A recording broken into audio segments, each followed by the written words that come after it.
बापरे, काळा रंग? कुठून आला काळा रंग?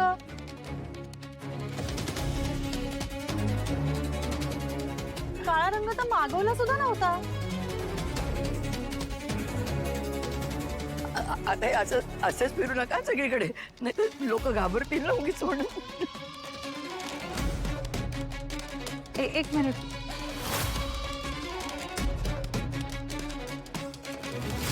स्वतःला चेंज करण्याचा, पण तुम्हाला माझे प्रयत्न दिसतच नाहीत. मी काय करू?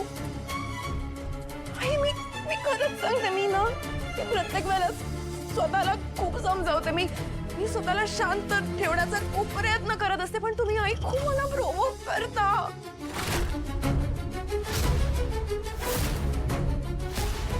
या सगळ्या गोष्टी करण्यासाठी, आणि आय नो माझी चूक झालीये काल. आय नो माझी खरंच खूप मोठी चूक झालीये. मनापासून माफी पण मागितली मी, आत्ताही माफी मागते आई. पण एका चुकीची शिक्षा मला तुम्ही आयुष्यभर देणार आहे का? तुम्ही सतत हे बोलून दाखवणार आहे का आणि मला हिणवणार आहे का? लग्नानंतरचा माझा रंगपंचमीचा पहिला सण होता आज. सगळे खूप चांगल्या मूड मध्ये होते आणि तुम्ही ना सगळा मूड खराब करता आई. आई, मी आपल्यातल्या सगळ्या मागच्या गोष्टी विसरून टाकून नव्याने सुरुवात करण्याचा प्रयत्न करत होते, पण तुम्ही यू जस्ट कांट स्टॉप. तुम्ही सगळं वातावरण खराब करून टाकलं.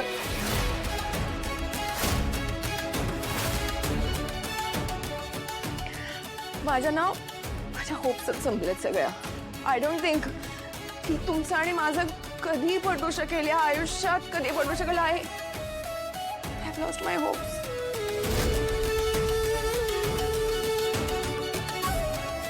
And all thanks to you, I. Thank you. Thank you. माझ्यावरच घसरणार असेल तुम्ही. तुला सिरियसली? अधीरा, अधीरा, बोलले होते ना मला साफ करायला लागणार आहे, बोलले होते ना.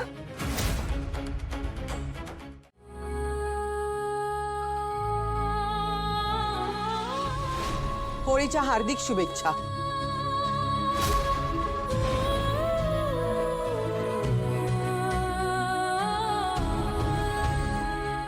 अधीरा, अधीरा काय करतेस तू? अधीरा, अधीरा प्लीज थांब. अधीरा थांब. अधीरा प्लीज थांब. मी I know, I know, I know. माझे पेशन्स संपत चाललेत. मी काय करू? अधीरा ऐक, तू शांत हो. आज जे झालं ना ते खूप चुकीचं झालं. मी माझ्या आईच्या वतीने तुझी माफी मागतो, पण प्लीज तू नको ना रडूस. मी काय करू सांग ना. मी खरंच खूप प्रयत्न करते या घराशी जुळवून घेण्यासाठी, या लोकांशी जुळवून घेण्यासाठी मी खूप प्रयत्न करते मनापासून. पण आईना ते काहीच दिसत नाहीये रे. शी हेट्स मी अ लॉट. मी काय करू सांग? आणि आय नो माझ्याकडून खूप मोठी चूक झाली आहे, पण त्यासाठी आय एम सॉरी. मी खूपदा सॉरी म्हणाली आहे आणि यापुढे मी नाही करणार आहे. पण मी काय करू? मी खरंच खूप प्रयत्न करते रे, पण त्या अशा का वागतात मला कळत नाहीये. मला शांत शांत शांत शांत हो. ए बाळा, कशी आहेस तू? नाही बाबा, माझे पेशन्स खरंच संपत चाललेत आता. मी नाही सहन करू शकत आहे सगळं. कसं आहे ना अथिरा, तू तिच्या हातामध्ये आयतं कोलीत दिलंस. हो अगं, पैसे जाळणं हे आमच्यासारख्याच्या स्वप्नात सुद्धा येत नाही ग. अगं शेवटी ते पैसे आहेत. तो एखाद्याच्या महिन्याचा पगार असू शकतो, एखाद्याच्या वर्षभराच्या शिक्षणाचा खर्च असू शकतो, एखाद्याचं मेडिकल ट्रीटमेंटचं बिल असू शकतं. हे बघ, माणसाकडे पैसे कमी असोत किंवा जास्त, शेवटी ती लक्ष्मी आहे. आपण तिला जपायला नको का? ते योग्य ठिकाणीच खर्च झाले पाहिजेत. आपण जपायला हवंय. मी काय म्हणतोय, लक्षात येतंय ना तुझ्या? पटतं, मला सगळं पटतंय. आणि माझी खरंच खूप खूप चूक झाली. माझी खूप मोठी चूक झाली आहे. I know. आणि मी त्याची माफी मागते, खूप मनापासून माफी मागते. बाबा मला खरंच माफ करा. असं परत नाही होणार आहे. पण बाबा मला सांगा, म्हणजे ह्या एका चुकीची शिक्षा मला आयुष्यभर मिळणार आहे का? सांगा ना. आई असंच वागवणार आहेत का मला? का मी कशी जगू मग? कशी जगू मी? अथिरा, मी तुला सांगितलंय ना, अगं ती आहेच कडवट. मला सांग, कारल्याला साखरेच्या पाकात कितीही गोळलं तरी कारलं कधी गोड लागेल का? मी तुला काय सांगितलं होतं? अगं दुर्लक्ष करायचं. तुला खरं सांगू का, तू रिॲक्ट होतेस ना, म्हणून ती आणखीन जास्त तुला उचकावण्याचा प्रयत्न करते. लक्षात सगळं येते, पण रिॲक्ट कसं नाही करायचं सांगा ना. किती अवघड आहे त्यांच्या समोर रिॲक्ट न करणं. यू नो दॅट व्हेरी वेल. तू तिला टोटली इग्नोर कर, दुर्लक्ष करून टाक. मग काय करेल ती? सांग ना.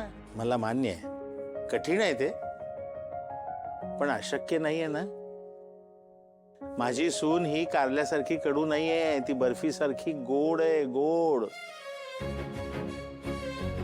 हा हा, हेच ते. अशीच आयुष्यभर हसत राहा. अगं आनंद हा इतरत्र शोधून कुठे मिळत नाही. तो आपल्याच हातात असतो, छोट्या छोट्या गोष्टीमध्ये असतो.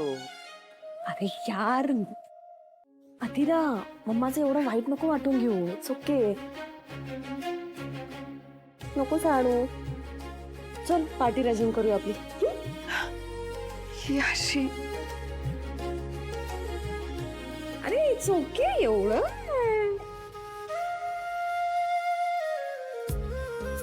डन. रेडी. ओके चला त्यापेक्षा ना इथेच नाचूया, म्हणजे बाहेर थोडस छान वाटेल.